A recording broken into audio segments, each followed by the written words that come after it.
dealing with pain.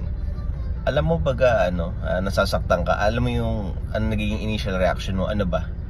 Aray, ang sakit, parang biglang nabibigla ka, or physical pain yun and if emotional pain, di ba, bigla kang nalulungkot ka, or nadadown ka, nade-depress ka. Alam ko napakahirap sabihin ito, pero alam ko normal sa tao yun, human nature, masaktan, magalit, mainis pag nakakaramdam ng pain. Pero kapag matured ka na, dapat ito yung gagawin mo. I-analyze mo yung lahat ng bagay. Hindi ka dapat magre-react hindi ka magre-react sa ginawa sa'yo. Dapat tignan mo yung level.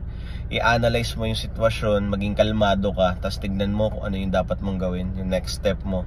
Tapos tulungan mo pa nga dapat yung nanakit sa'yo, kasi wala siya sa tamang mental state Dapat maging kalmado ka lang.